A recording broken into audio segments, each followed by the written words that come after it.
हुकूमत और अपोजिशन के दरमियान महाजराई अरूज पर होने के बावजूद FATF से मुतल्लिक दो बिल इंसदादी दहशतगर्दी तरमीमी बिल 2020 और अक़वाम मुत्तहिदा सिक्योरिटी कौंसिल तरमीमी बिल 2020 कौमी असम्बली और सेनेट से पास करा लिए गए। ताहम नैब कवानीन में तरमीम के लिए अपोजिशन की 35 तजावीज़ हुक्मरान जमात ने मुस्तरद कर दी। बुध को कौमी असम्बली में वज़ीर खारजा शाह महमूद कुरैशी का इस्तदलाल था कि अपोजिशन जो तरमीम चाहती है वो तहरीक इंसाफ के लिए मुमकिन नहीं, क्योंकि एहतसाब हमारा एजेंडा है, इस पर कोई समझौता नहीं हो सकता। हुकूमत का ख्याल है कि अगर अपोजिशन की तजावीज़ पर अमल किया गया तो एहतसाब का इदारा बेमायनी होकर रह जाएगा। अपोजिशन की बाज़ तजावीज़ जैसा कि 1 अरब से ज़ायद की करप्शन नैब के दायरे कार में आनी चाहिए, काबिल अमल नहीं है। और जैसा कि शाह महमूद कुरैशी ने कहा है कि अपोजिशन की मंतक के मुताबिक 99 करोड़ 99 लाख की करप्शन का केस नैब के दायरे कार में नहीं आना चाहिए। लेकिन हुकूमती जमात के इस मौक़िफ़ ये है कि वो हर हालत में एहतसाब करना चाहती है और नैब के इस कानून पर इन्हिसार करना ज़मीनी हक़ाइक़ से सिर्फ नज़र बरतने के मुतरादिफ है। एहतसाब के मौजूदा कानून के मुतालिक सुप्रीम कोर्ट के ख्वाजा बरादरान के 88 सफ़हात पर मुश्तमिल तफसीली फैसले के बाद नैब की साख मजमूई तौर पर मुतासिर हुई है। जस्टिस मकबूल बाकिर ने इसमें नैब के बारे में जो बातें लिखी हैं वो सबके इल्म में है। इस अदारे को सियासी इंजीनियरिंग के लिए इस्तेमाल किया जाता है, क्योंकि जनरल परवेज मुशर्रफ ने इस मकसद के लिए इसकी दाग बेल डाली थी। वैसे भी ये कानून जिसके तहत मुल्जिम रोज़े अव्वल से ही मुजरिम गर्दाना जाता है और एक बार उसे जेल में डाल दिया गया तो वो नैब की हिरासत में पेशियां भुगतता रहता है। कत्ल के मुल्जिम का रिमांड 14 दिन के लिए ही लिया जा सकता है, जबकि नैब के मुल्जिम का रिमांड 90 रोज का है। गोया के नैब का कानून पाकिस्तान में इंसाफ के निज़ाम और इंसानी हकूक के बरक्स है। बुध को कौमी असम्बली में ख्वाजा आसिफ ने शाह महमूद कुरैशी का नाम लिए बगैर उनके खूब लत्ते लिए। ख्वाजा आसिफ का कहना था कि हमने नैब को इतना भुगत लिया है और बाकी भी भुगत लेंगे।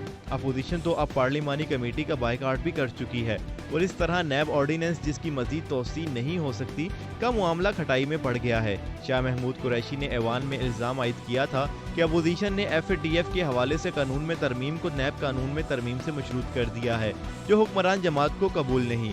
वाज़िया रहे कि अपोजिशन ने FATF के हवाले से मुसव्विदा कवानीन मंजूर कराने पर आमादगी का इजहार किया था। उनका कहना था कि मुजव्विदा कवानीन में कुछ गैर जरूरी शिकें भी शामिल हैं। इस्लामाबाद में जब ये ड्रामा हो रहा था तो लाहौर सियासी सरगर्मियों का मरकज बना हुआ था। पीपल्स पार्टी के चेयरमैन खासे सरगर्म थे। बिलावल भुट्टो ने मुकामी होटल में मौलाना फजलुर रहमान से मुलाकात की। वाज़िया रहे कि मियां शहबाज शरीफ जो खासे अरसे से अमली तौर पर किनारा कश थे की भी मौलाना फजलुर रहमान से मुलाकात हो गई। उन्होंने बिलाआखिर बिलावल भुट्टो को शर्फ मुलाकात बख्श ही दिया।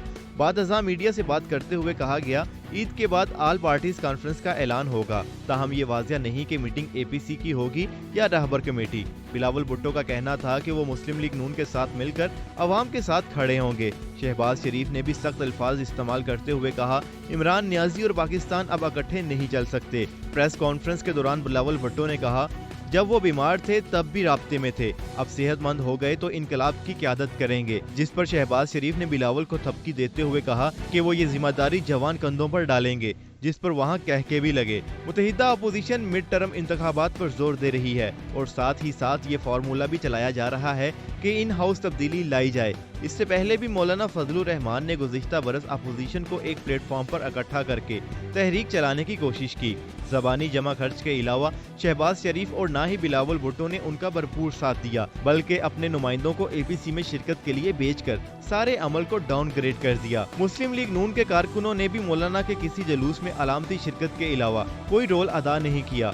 नतीजतन मौलाना अपने मदारिस के तलबा को लेकर इस्लामाबाद पहुंचे और बिलाखिर नाकाम और नामुराद होकर वापस चले गए। अब भी अगर अपोजिशन का सड़कों पर आने का प्रोग्राम है तो ये बैल उस वक्त तक मुंडे नहीं चढ़ सकेगी जब तक मियां शहबाज शरीफ और मुस्लिम लीग नून की लीडरशिप और कारकुन उनके साथ नहीं देते, क्योंकि बिलावल भुट्टो के जोश व जज्बे के बावजूद पंजाब में पीपल्स पार्टी का वजूद तो ना होने के बराबर है। इस हवाले से शहबाज शरीफ का ऊंट किस करवट बैठेगा, फिलहाल इस बारे में हतमी पेशगोई करना मुश्किल है, क्योंकि अगरचे शहबाज शरीफ ने बाकी अपोजिशन के मुतालिबात की भरपूर हमायत की, लेकिन खराबी सेहत को जवाज बनाकर वो किसी वक्त भी गचा दे सकते हैं। बिलावल का जोशो जज्बा काबिल कदर है। उन्होंने जोड़ तोड़ की सलाहियतों का भी मुजाहिरा किया, लेकिन अपनी वालिदा मोहतरमा बेनजीर भुट्टो और नाना जान जुल्फकार अली भुट्टो के नक्शे कदम पर चलकर सड़कों पर आने का पुलिस सिरात अभी अबूर करना है। उनका इन्हिसार उस पर भी है कि उनके वालिद आसिफ अली जरदारी शतरंज के मोहरे किस तरह चलाते हैं। ये बात तो दुरुस्त है कि मौलाना फजलुर रहमान के पहले धरने के बरक्स में